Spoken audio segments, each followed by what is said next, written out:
Shanghai has turned into a desolate ghost city. There are fewer and fewer people on the streets, shops are shutting down, and businesses are going bankrupt. Take a look. This is the current state of Shanghai's food markets at 10 a.m., which is typically the peak time for buying groceries, yet there are barely any customers. The shops and restaurants on the street can be summarized in one word: frozen. Even large malls in Shanghai are practically empty.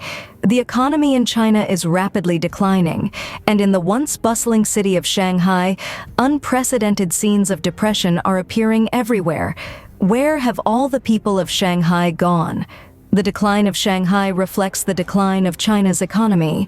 Let's take a look at a video shot by a netizen. He said, "I will take you to see Shanghai's Laowai Street. Now it is basically empty.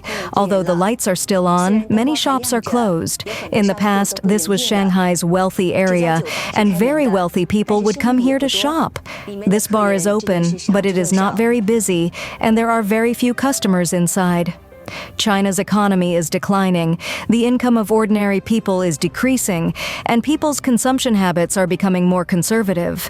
This has caused department stores everywhere to be depressed, and even old-fashioned shopping malls cannot withstand the economic pressure and have stopped operating. Xi'an Department Store, a large Japanese chain store with a history of nearly 140 years, had a branch on Nanjing West Road in Shanghai, located in Meilong Town Square. On June 30th, this mall had its last business day, officially ending 27 years of operation. On that day, many longtime customers braved the rain to visit Xi'an Department Store to witness its final moments and took photos to commemorate it.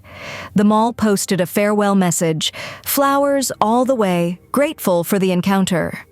At 6 p.m., the Japanese manager and staff of Xi'an Department Store lined up at the door and said goodbye to the customers in Chinese. "Thank you very much for your support over the years." The older generation of Shanghai consumers have a special attachment to this Japanese department store. In the 1990s, Xi'an, with its century-old business history, entered the Chinese market at the right time. At that time, Chinese people had just learned about world-famous brands, and Meilong Town Xi'an was undoubtedly a showcase for high-end brands in Shanghai. The cosmetics counters on the first floor sold branded cosmetics for 1,000 or 2,000 yuan each, which met the consumption needs of middle-class white-collar women. Videos shot by netizens show that as early as a few months before Xi'an in Meilong Town announced its closure, this high-end department store was already empty. The Japanese ice cream shop that used to be famous now doesn't have as many people queuing up as before. Xi'an's branches in Asia also include Malaysia, Singapore, and Thailand, but its branches in China have closed one after another. A few years ago, Shenyang Xi'an withdrew from the market. On the last day of 2022, Chengdu Xi'an also closed its store, and now Shanghai Xi'an has also officially closed its store.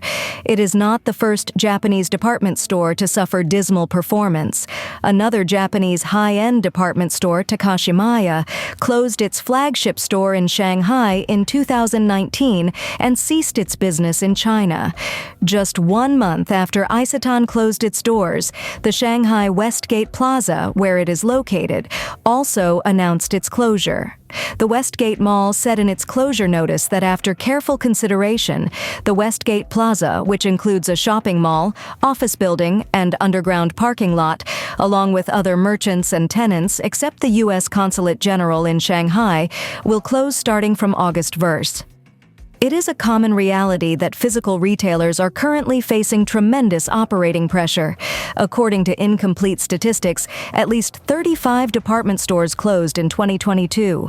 According to the Retail Research Center of Lianshang.com, 21 department stores closed nationwide last year, including once popular well-known department stores such as Pacific Department Store, Aeon, and Parkson. Shanghai is the largest city in China and the economic center of China. The decline of Shanghai seems to reflect the decline of China's economy. Weibo user Walking Wu Lingling is a lawyer. She once posted on Weibo about her experience on a business trip to Shanghai, revealing that Shanghai is no longer prosperous and is in a state of decline. The article said that on the afternoon of September 19th last year, lawyer Wu set off from Hangzhou to Shanghai. She went to Shanghai to handle some cases related to bankruptcy and liquidation. She noted that 3 or 4 years ago, Shanghai's economy was still very active and the foreign market was full of vitality. Entrepreneurs were ambitious and motivated. At that time, lawyers mostly handled cases such as listings, transactions, and mergers and acquisitions. But now, lawyers mostly deal with bankruptcy and liquidation, which is really sad. After leaving the train station, lawyer Wu took a taxi. The driver told her that the economy in Shanghai had recently worsened significantly. He drove a taxi day and night but couldn't afford to rent a house and had to eat and live in his car. Lawyer Wu said, embarrassed, "Why is life so difficult?" The driver replied, "Yes, I wait at the bar's door at night to pick up customers, but now even the ladies are reluctant to take a taxi. They all use shared bicycles to get home." Lawyer Wu's experience in Shanghai brings to mind another popular article online titled, "We Are All Sad That Shanghai Has Become Like This." The author, who accompanied a foreign friend on a tour of Shanghai, witnessed the current state of depression at Hongqiao Station, Nanjing Road Pedestrian Street, and Shanghai Railway Station, and expressed his dismay. The author of the article is Xi'an Tang. He mentioned in a previous article titled, "Only when I arrived at Hongqiao Station did I realize that Shanghai is really out of money, that the shops on both sides of the passage in the station were closed, the lights were dim, and iron locks hung high, with no lively atmosphere remaining. However, the hall was crowded and extremely hot." When describing the once bustling Nanjing Road Pedestrian Street in Shanghai, the article noted that the entrance to the huge landmark plaza was deserted, and it was euphemistically referred to as upgrading and renovation. Only the top few floors were open, and few people visited. I wanted to eat at the restaurant on the 6th floor, but the escalators on the 2nd and 4th floors were closed. Was there not even enough money to operate the elevators? The most striking thing is Meters Bonwi. Its doors are closed, iron frames are exposed, and a few large characters are vaguely visible. The wires of the door lights hang unsightly in the air. It is like a huge plaster on the pedestrian street. Shouldn't a large number of companies be scrambling to get into this valuable place?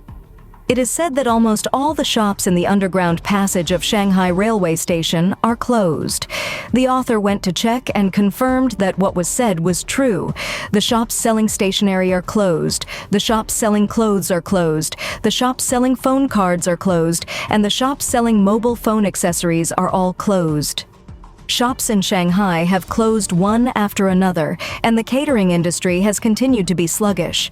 There was a high-end restaurant that had only one table of diners for nearly 2 hours at noon. The Cantonese restaurant on the 3rd floor of a 5-star luxury hotel in Dongjiadu Financial City on the Bund in Shanghai was once popular. It ranked 7th on the Lujiazui Cantonese cuisine praise list on Dianping. Surrounded by many financial institutions, it was a common spot for business meals. Even though the per capita consumption was nearly 500 yuan, it was often still difficult to find a seat. However, when Li Min visited in January this year, he was shocked by the surprisingly deserted scene. During the nearly 2-hour lunch, Li Min and his friends had the entire lobby to themselves, and the private rooms were also empty. Li Min's friend works in an investment bank and noted that in addition to Oriental Securities, several financial institutions such as China Universal Securities, Haitong Securities, China Taiping Insurance Group, and the Gold Exchange have their headquarters nearby. A total of 14 financial institutions are located in the area. Many financial professionals used to frequent the restaurant. The restaurant's business had been good during this period in the past, but today's situation was unexpected. Hong Kong's retail apocalypse, skyrocketing prices and mass exodus to Shenzhen for bargains. It's truly astonishing how the dynamics have shifted for shoppers from Hong Kong. Previously, during festive seasons, border crossings were congested with mainlanders flocking to Hong Kong for its renowned shopping and tourism attractions. However, the tables have turned dramatically. Nowadays, you can spot Hong Kong residents surging northward into Shenzhen, their arms laden with hefty suitcases, eager to indulge in a shopping spree that seems to know no bounds. Their enthusiasm for retail therapy and the power of their spending are simply unparalleled. On a typical Easter weekend, the scene is so chaotic that even the building elevators buckle under the pressure, forcing us to opt for the fire escape.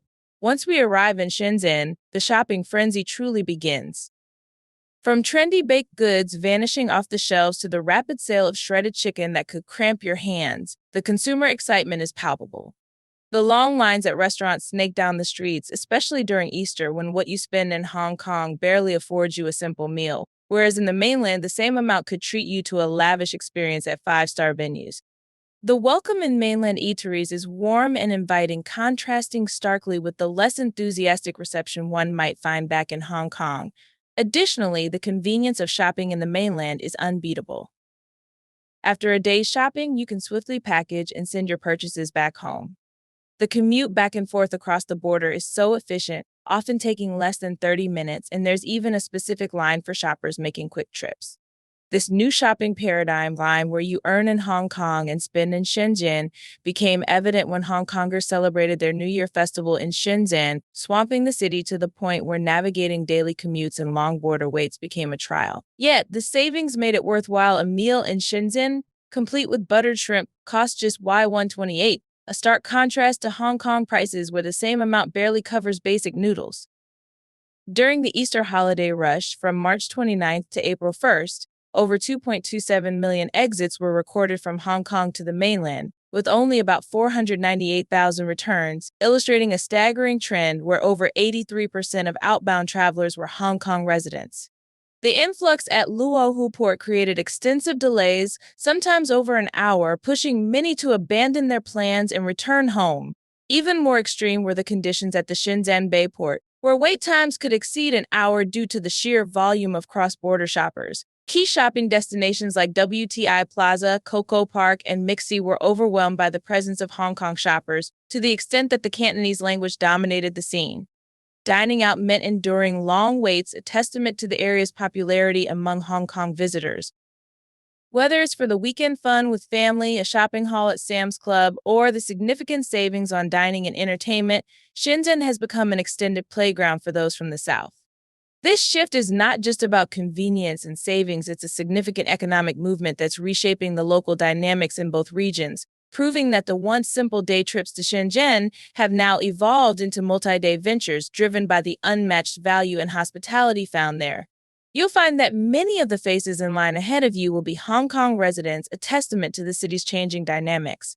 Even popular establishments like the Haidilao hot pot chain experience extended wait times during peak dining hours. Many from Hong Kong now travel to Shenzhen for extended weekends, combining family outings with substantial shopping trips at places like Sam's Club, where they enjoy significant savings on dining, entertainment, and transport costs. During recent TV interviews, several visitors from Hong Kong revealed plans to prolong their stays in Shenzhen beyond just the weekend, sometimes using the city as a jumping-off point for further travel within mainland China. The appeal of Shenzhen for longer stays has become a hot topic of discussion. What was previously a brief day trip has evolved into longer, more frequent visits. Analysts note that for just 1,000 yen, one can indulge in the luxury of a five-star hotel in Shenzhen, presenting an unmatched value compared to the steep prices back home. This shift raises the question of why such trips weren't as common before. Some suggest that with the increasing economic pressures in Hong Kong, residents are finding more value in spending their money where it stretches further. This trend has accelerated since border customs operations normalized in February 2023, leading to a significant influx of shoppers from Hong Kong into Shenzhen during holidays, which has, in turn, started to strain Hong Kong's local businesses. In 2024, the impact on Hong Kong's economy is palpable.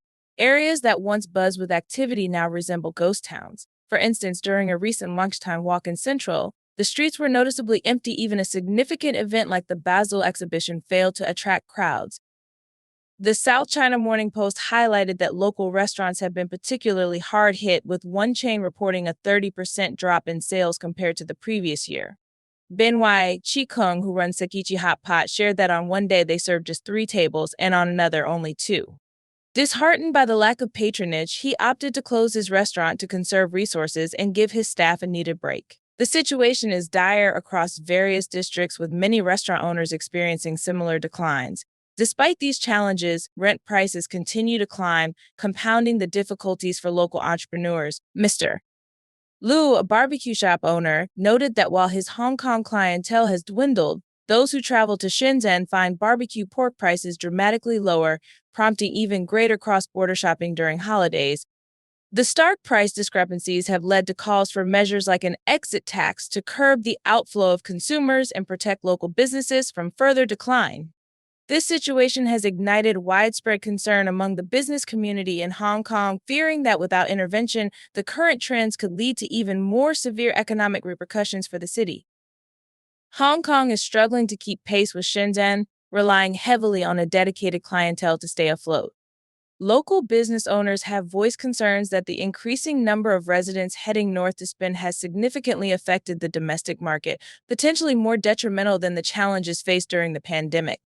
This shift has sparked discussions among business leaders, some of whom are suggesting the government consider imposing an exit tax to curb the exodus of shoppers. The issue has grown so severe that a group known as the Hong Kong Shop Closure Concern Group has emerged, drawing attention from over 210,000 online supporters. This issue is exacerbated during peak travel times like the Easter and Qingming festival holidays, leading to decreased local consumer activity. A post from a street market vendor on the popular social platform Xi'an highlights the struggle, noting her plans to shut her shop early due to the lack of patronage. Even major fish markets are feeling the pinch, with some shutting down due to unsustainable conditions. Simon Wong, president of the Hong Kong Federation of Restaurants and Related Trades, reported a stark 30% drop in business over the Easter period compared to the previous year, which has hit luxury dining spots particularly hard. He also noted that between 200 to 300 restaurants have closed in recent months. The sentiment is echoed by Sam Yip, a former district councillor, who pointed out that even the traditionally affluent central and western districts are seeing a downturn in consumer spending.